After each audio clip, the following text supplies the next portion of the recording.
یو ځل د یو بادشاه لپاره شراب را روانو د بهر ملک نه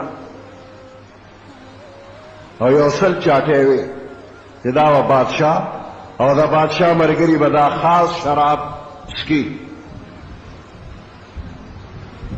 وی دې سړي ته پته ولګې چې دا شراب روان دي او بادشاه له روان دي. نو ده وی دا شراب دا خو الله او د الله رسول منع کړي دي، دا حرام. زه به ورته ګورم او دا شراب به بادشاه له دي هغه به څکي، نور ملګري به یې څکي. دا زه مسلمان پس شوم، د پیغمبر علیه السلام امتی پس شوم چې زه د ناروا وینم او منې کوم دی نه. یو ورغې دې ته ګوري نه چې دا د بادشاه دی، دې سره به سرکاري کسانی او زما وال ټکول وی، جرمانې او سزاګانې وی، دې ته نه ګوري. ورغې او بس یو چاټی ماتئ یو کم سل چاټی د شرابو هغه ماتې کړلې. آخري چاټی روغه پرېښودله، ماته یې نه کړله. دې کې د حکومت کسان رالل، بادشاہ ته الوی بادشاہ حکم که سړی ونیسئ گرفتار کې مال یې راولئ. سړی یې راوسته بادشاہ ته پیش کړ. بادشاہ د شرابو عادي و خو مسلمان و. تپوس یې ته وکړ وی زما شراب قیمتي تا چاټی ماتې کړي دي او هغه دې اړولي دي، دا دې ولې کړي دي؟ هغه ورته وایي زه مسلمان یم او تم مسلمانې، په تام حرام دي په مام حرام دي، شراب مالم حرام تالم حرام. او ما خپل دینی غیرت باندې شروع کړې ده او شراب مې دله توی کړي دي. نو هغه ورته وایي دا خو ستا دیني غیرت و چې دا یو کم سل چاټی دی ماتې کړو شراب دې ور، خو دا یو دې پرېښې ولې ده؟ دا سلمه چاټی دې ولې نه ماتوله؟ دا سړی ورته وایي ما چې یو کم سل چاټی ماتې کړې، وی دقه وخت کې زما په دې دماغ کې یو نشه را پیدا شو چې زم دومره لوی سړی یم چې د بادشاه د شرابو چاټی مې ماتې کړې، زم دونه لوی یم. وی دقه ځای کې مې بریک ولګو چې دا سلمه چاټی چې دی کې خو ستا د نفس سره ده، دا یو کم سل چې د ماتولې نو دا د الله رضا لپاره ماتې کړي، خو دا سلمه چې ده نو دی کې ستا په نفس کې غرور راغلی دی، تکبر را چې زم دومره یما چې ما د شرابو چاټی د بادشاه ماتې کړي. بې بس دا یو مې په دې پرېښې ده. وی بادشاه د ناراض کېدو په ځای باندې ډېر خوشحاله شو چې دې مسلمان کې اخلاص دی، چې داسې کړي دی په اخلاص کړي دي. اخري کې اخلاص نو هغه نه دی ماتې کړي، اخري چاټی ماته نه شوله، اخلاص پکې نو، د خپل نفس حصه پکې راغله. لکه داسې یو بنده عمل کوي نو په دې عمل باندې دی الله ته نږدې دی، او که نه دا خلک وایي چې رد دی دومره تکړه دی او دونه پهلوانه دومره د تورې کار ده کړی دی، نو په دې عمل دله هیڅ ثواب الله پاک نه ورکوي. حضرت علی رضی الله تعالی عنہ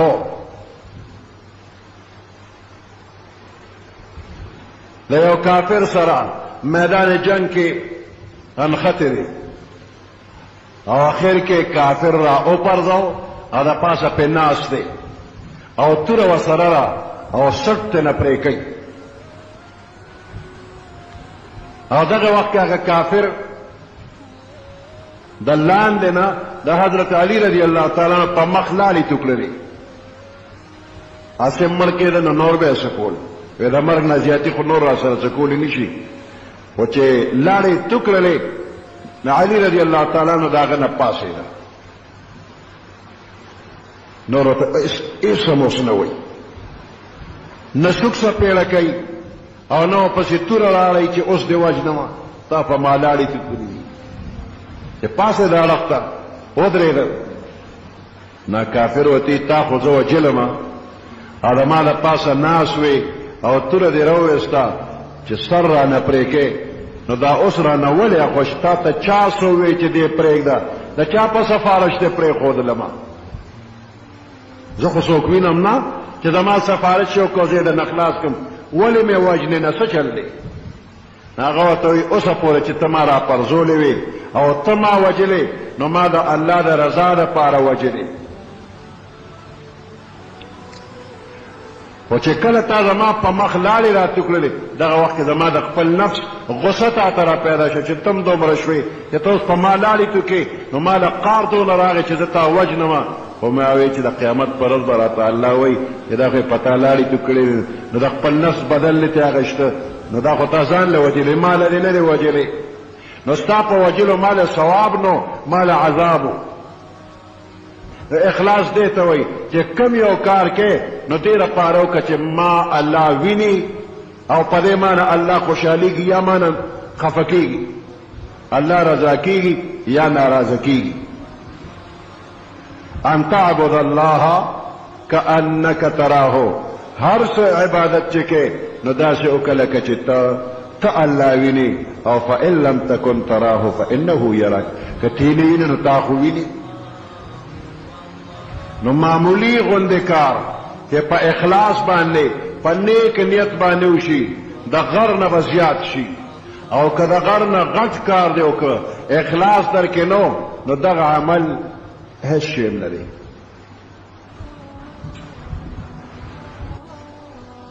حدیث مبارک کې راغلی دی چې تر هغې به قیامت نه راځي تر څو چې د ځمکې په مخ باندې الله الله ویلو والا وي او دا الله الله ویلو والا دا پیغمبران به نه وي دا اولیاء کرام به نه وي دا به عام ګناهګار بندیان وي عام بندیان دی به الله الله وی نو الله به قیامت نه راولي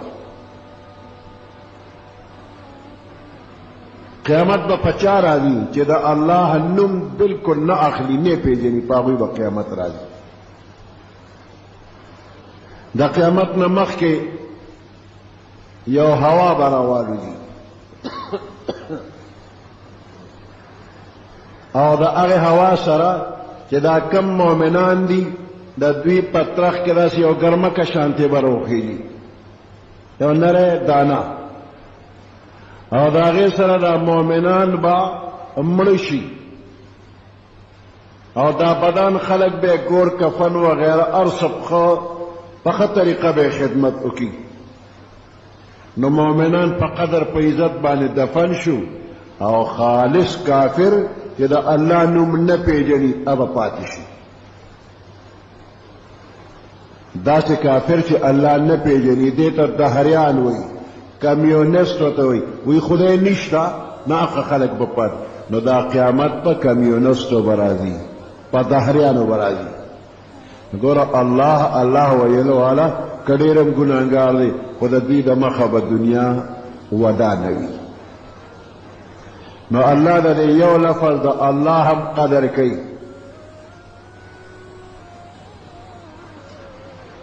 یو بت پرستو د بت عبادت به کو او د خپل بت نه به خپل حاجتونه غوښتل یو وخت ورته څه تکلیف پېښ شوی نو ټوله شپه هغې بت ته تېره کړله سجدې به یې ورته کولې او ورته یا صنم یا صنم یا صنم بت ته یې اواز کو نو بت خو اوري نه او که واوري نو کار هم نه کوي خو دې لګیا دی او ټوله شپه ورته وایي چې یا صنم او یا صنم داسې د اخر شپه کې پې پرکالي راله خوب والا ورغی نو په هغه پرکالی کې یا صنم په ځای خولې له رالل یا صمد یا صمد اوس صمد د الله نوم دی یا صمد نو یې په دغه وخت کې چې ده وی یا صمد یا صمد نو غیبي آواز ورته راغی لبیک یا عبدی لبیک یا عبدی ای زما بنده حاضر یم ووایه څه غواړې الله ورته آواز کوي لبیک یا عبدی وی الله تعالی پاک فرشتے گویا شو چې یا الله دې بدبخت خو ټوله شپه یا صنم یا صنم وی اوس خو په غلطۍ کې ده وی چې یا صمد یا صمد بت ته لګیا دی چې ای بوته یا بوته یا بوته دغه ورته وایي یا صنم خوب ورغلی دی او په پړکالی کې ووایي چې یا صمد یا صمد، نو تا ورله دونه زر آواز ورکړه چې لبیک یا عبدي.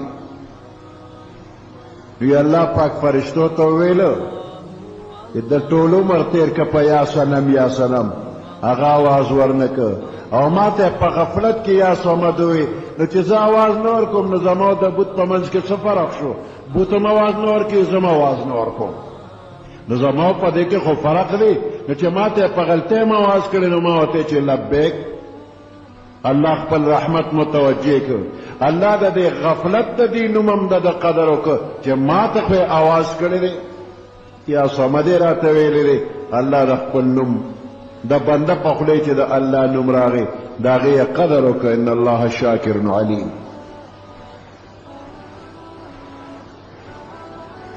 که یو بنده ته درخواست لیکي، یو حاکم نه، نو دا حاکم هم بنده دی که نه؟ زمونږ په شان بنده دی، خو یو درجې ته رسېدلی دی، د ملک اختیار دی ورسره. نو یو عاجز بنده دی، هغه ورته درخواست لیکي.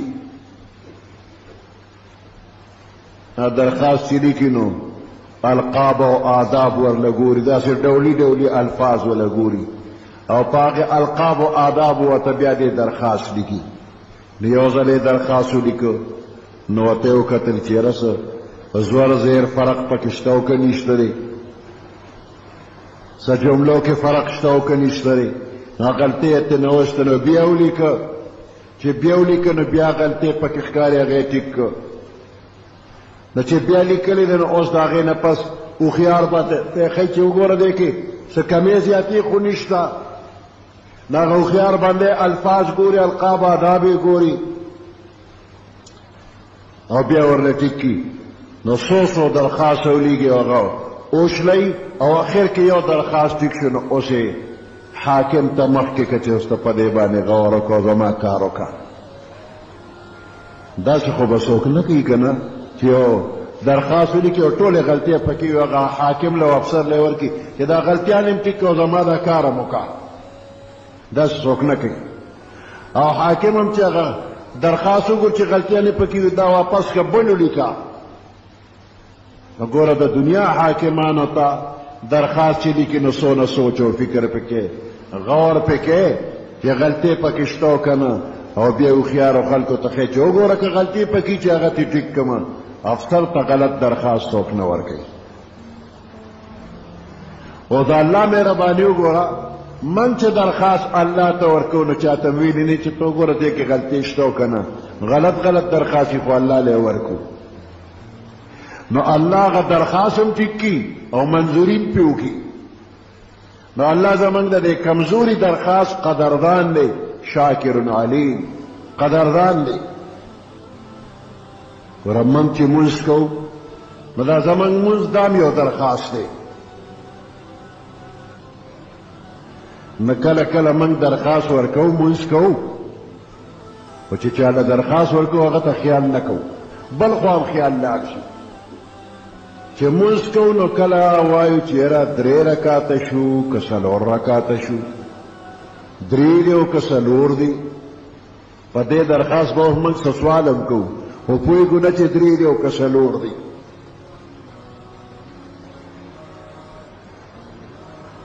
نوړه کې بنده راشي چې یاره دا مونځ به پرېږدو 3 دی او که 4 دی، بیا به یې د سره کوو. چې پوره مونځ وکړو، 4 رکاته مونځ کوو او په دې د الله نه سوال کوو، نو دا مونځ به ورته د سره کړو چې پوره یې کړو. نو الله وایي نه نه داسې مه کوه، 3 دی او که 4 دی د سره کوه یې ما، یقین دې په کوم اړخ دی. نو په یقین باندې کار وچلوه. نو یقین مې هم نه راځي چې 3 دی او که 4 دی. نو الله وایي 3 خو دي خو 4 کې دې شک دی، زه 3 حساب کا. نو چې 3 حساب شو، او شاید چې دا 4 رکعت دی، نو په 4 رکعت خو قاعده فرض ده. نو که زه وایم 3 دی او 4 کومه دا په حقیقت کې 5 شي، نو په 4 رکعت قاعده فرض مونځ به مې ونه شي.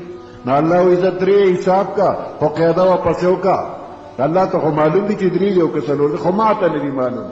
الله وایي زه ځان ته درې حساب کا، خو په دې درېم رکعت قاعده ځکه وکړه چې ستا یقین پوره نه دی، نو که دا څلورم وي نو په څلورم قاعده فرض ده، نو په دې رکعت قاعده وکړه. نو پسې یو بلم وکړه چې شک دې وجود چې اوس څلور شو، نو بیا هم قاعده وکړه. آخر کې سجده سهو وکړه. دا درخواست دې ما ته فروغ درخواست منظور دی، اگر چې کنډم دی تا په یقین نه دی، کنډم دی، خو په دې کنډم درخواست درله کار کومه. نو ګوره عمل هم کمزوری دی، او دا خپل هم پې شک راغی، پنچر هم پې ولګولې، تاکې ماکې هم پې ولګولې، وایي په دې درخواست هم دله کار کوم. ان الله شاکر علیم. الله زمونږ د دې کمزورې دې ټوټه پوټه عمل قدر کوي او کار پې راله ډېر کوي. نه الله وایي زما دا نعمت ما تاله درکړی دی او ستا د عمل زه قدر کوم، نو زما د ورکړې چې ما تاله کوم انعامات درکړي وي ته د هغې قدر وکړه او ته شکریا وکړه.